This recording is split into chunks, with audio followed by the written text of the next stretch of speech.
हम पुरुषों का लिखा ही नहीं गया, जिधर चले जाओ भाई साहब पुरुषों के खिलाफ ही काम हुआ है। मैं तो ईमानदारी से बताना चाह रहा हूँ, लोग सोच नहीं रहे, सीधे बुराई कर रहे हैं।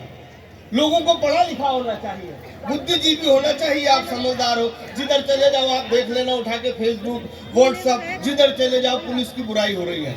मुझे दुख होता है। पुलिस बहुत महत्वपूर्ण चीज है। आप देखो गवर्नमेंट ने कितने टैक्स लगा दिए, कितने चालान कर दिए। अगर आपने गाड़ी का सीट बेल्ट भी नहीं बांधा, कसम से अगर ईमानदारी से चालान कटवाओ 2000 रुपए 4000 रुपए, वो तो ईश्वर की बहुत बड़ी कृपा है कि बीच में पुलिस फंसी है। मात्र 200 रुपए, ताली जरा जोरदार मिले। घर, मैं तो सही बता रहा हूं, मैंने तो अपने पूरे जीवन काल में केवल 2 लोगों का सम्मान किया साहब, एक पत्नी, दूसरा पुलिस। जो अपनी पत्नी के साथ आया है, सच में ऐसा बैठा है जैसे टीआई के बगल में चोर बैठा होता है, बिल्कुल डरा सहमा। ज्यादा अंतर नहीं होता साहब पत्नी और पुलिस में। शोध आपके बीच रख रहा हूँ, तालियों को माहौल सबसे बता देना मुझे। आप रात में जरा सा लेट हो जाओ, पुलिस भी पूछती है कहां से आ रहे हो, पत्नी भी। और पत्नी भी। और दूसरी टिप्पणी समझ में आए तो तालियों के माहौल सबसे फिर से जुड़ना। आप रात में जरा सी पी के आ जाओ, पुलिस भी पूछती है कहां से पी के आ रहे हो। तीसरी टिप्पणी पुनः आपके बीच रख रहा हूं, पुलिस पुलिस पुलिस पुलिस हाथ उठा दे तब भी आप कुछ नहीं कर सकते। 2-3 भुक्त को भी फंसे, बोल रहा मेरी बात कर रहा है।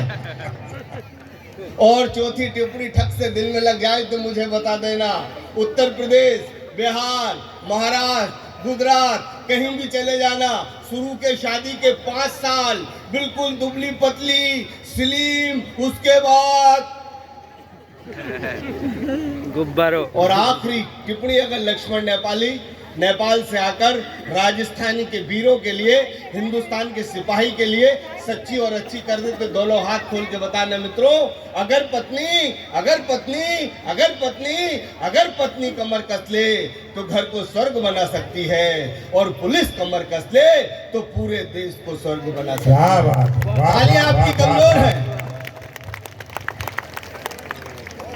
बस यही जीवन का आनंद है, कहीं कोई तनाव नहीं, बस खुश रहो जीवन में। कहीं आप बिल्कुल आनंद, बहुत साधारण सी चीज है, उसे जीना पड़ता है। आप तो देखना किसी का भी विवाह हुआ हो, वहां से ईश्वर ने ऐसे अपने आप इशारे पैदा कर रखे हो। जैसे आप देखना शुरू के बिल्कुल जिसकी नई शादी हो 4-5 साल, बिल्कुल आनंद में उसके बेडरूम में चले जाना, परफ्यूम, इत्र, डियो, गुलाबी पर्दे, उस पर गुलाब के फूल, उसी पट्टे की शादी के 10 साल बाद उसके कमरे में चले जाना, पूरा दृश्य परिवर्तन। उसी अलमारी में जहां परफ्यूम खुशबू रखे थे, वहीं आपको डिस्प्रिन,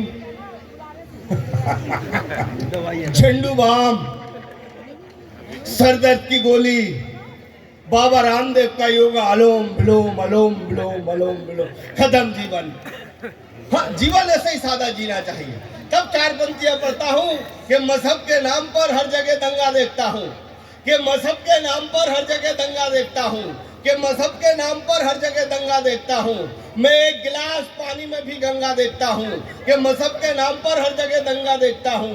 मैं एक गिलास पानी में भी गंगा देखता हूं। अरे एक तुम हो, अरे एक तुम हो, अरे एक तुम हो के ख्वाबों में देखते हो महबूबा, अरे एक मैं हूं कि अभी ख्वाबों में तिरंगा देखता हूं। एक मैं हूं कि अभी ख्वाबों में तिरंगा देखता हूं। एक मैं हूं कि अभी ख्वाबों में तिरंगा देखता हूं। भाई साहब, संस्कार बदल गए, सभ्यता बदल गई। पिछले 25-30 साल पहले चले जाओ, क्या गाने हुआ करते थे शादी के टाइम। जैसे ही हम बारात लेके जाते थे, लोग संस्कारवान गाने लगा देते थे। बहारो फूल बरसाओ, मेरा महबूब आया है। भगवान कसम, आजकल बिल्कुल संस्कार बदल गए। जैसे ही मैं बारात लेके गया, पट्टों ने कैसेट फंसा दी, तेनू दूल्हा किसने बनाया भूतनी के, तेनू घोड़ी किसने चढ़ाया भूतनी के। संस्कार पूरे बदलते जा रहे हैं, लेकिन पूरे संस्कार के साथ एक बात कहना चाहता हूं, अगर आप अपने जीवन में सदा मुस्कुराना चाहते हैं, सदा हंसना चाहते हैं कि आपकी आने वाली पीढ़ी वो भी मुस्कुराती रहे, तो लक्ष्मण नेपाली की केवल दो बातें ध्यान रखना। पहली बात ये कि कभी भी ऐसा काम मत करना जिससे आपके प्रिय की आंखों में एक भी आंसू आ जाए, और दूसरा, कभी भी जिन